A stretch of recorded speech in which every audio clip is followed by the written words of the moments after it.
أعوذ بالله من الشيطان الرجيم بسم الله الرحمن الرحيم. Mohon nasihatnya karena akhir-akhir ini ana malas beribadah. Baca fadilah ibadah yang anda mau lakukan. Saya sudah pernah ajarkan ini. Mau rajin sholat malam, baca hadis tentang sholat malam.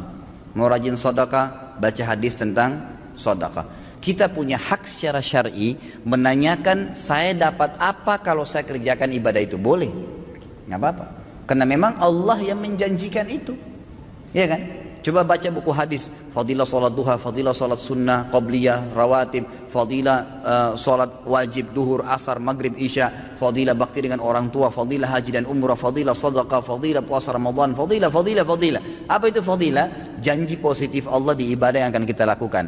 Kalau mau termotivasi, untuk apa kita mau ke satu tempat? Karena ada janji yang ada sesuatu menjanjikan yang kita dapatkan di sana kan. Untuk apa kita kerja satu perusahaan? Karena ada janji gajinya lah, prestasi dan seterusnya.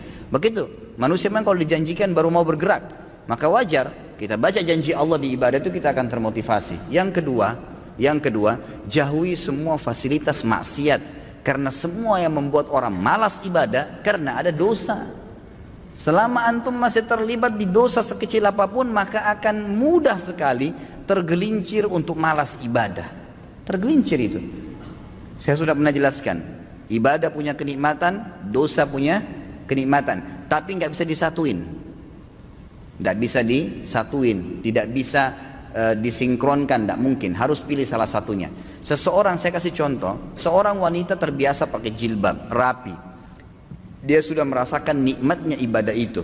Tiba-tiba kedatangan satu orang laki-laki di rumahnya, sepupunya atau yang bukan mahramnya, lalu dia kelihatan tidak pakai jilbab. Bagaimana perasaan dia sebagai muslimah? Merasa berdosa, merasa bersalah. Kenapa tadi rambut saya dilihat ya? Kenapa?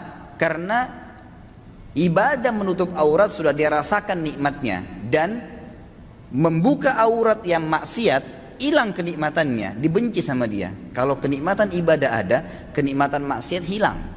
Kan? Terbiasa menutup aurat membuat orang jadi tidak mau buka aurat, gitu kan?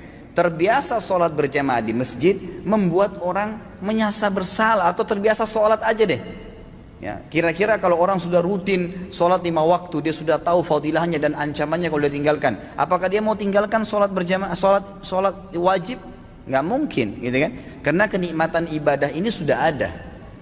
Tapi kalau kita balik, kalau ada orang merasa nikmat dengan maksiatnya, nikmat dengan telanjang di depan orang, nikmat dengan kebohongannya, nikmat dengan harta rampasan, riba, haram, kezaliman, nikmat dengan zinahnya, maka pasti kenikmatan ibadahnya hilang. Mustahil bisa khusyuk.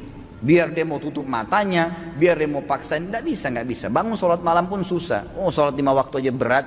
Mungkin cuma seperti orang kumur-kumur dan buru-buru kalau dia kerjakan. Nggak bisa. Makanya kata kunci yang kedua adalah jauhi kemaksiatan. Maka kenikmatan ibadah akan didapatkan. Yang pertama, bekali diri dulu dengan ilmunya. Dapat apa nih kalau saya sholat malam, kalau saya sedekah? Baru kemudian jauhi semua fasilitas kemaksiatan. Yang ketiga, ini nggak kalah penting. Bentuk komunitas yang soleh dan soleha. Berteman, bersahabat dengan orang yang ahli ibadah. Nggak bisa. Antum mau rajin sholat malam tapi bergaulnya dengan orang yang tiap malam di karaoke sama diskotik. Nyambung nggak? Nggak bakal nyambung itu. Tapi kalau orangnya memang tidurnya habis isya langsung, atau dari majelis ilmu seperti ini terus bubar, Masya Allah, nanti malam ya saya miss call jam 3 kita tahajud ya, ngingatin temannya, pasti. Atau ngomongannya tentang apa? Kayak majelis ilmu seperti ini kita 2 jam, 3 jam duduk, apa yang kita bicarakan? Qala Allah, qala Rasul, kisah orang saleh, tulis pendapat para ulama, ada kenikmatannya, gitu kan? Ada ibadah yang kita rasakan, ada sesuatu yang kita dapatkan di situ. Maka teman-teman yang terbiasa dengan ini, nanti dia akan bilang lagi, kayak minggu depan itu, atau mungkin hari Senin ada ustadz ini loh di masjid ini, oh ada ustadz ini di sana kalau pagi, oh ada tablik akbar nanti di sana, oh ada CD-CD-nya Ustadz Khalid loh di situ, ada ceramahnya si Ustadz Fulan ini di sana. Jadi yang dibahas itu kan, yang dibahas masalah itu. Jadi kita akan terus terbawa dengan pembicaraan yang positif. Makanya boleh mengenal siapapun, tapi bersahabat tidak boleh kecuali orang-orang yang soleh dan soleha. Memang begitu.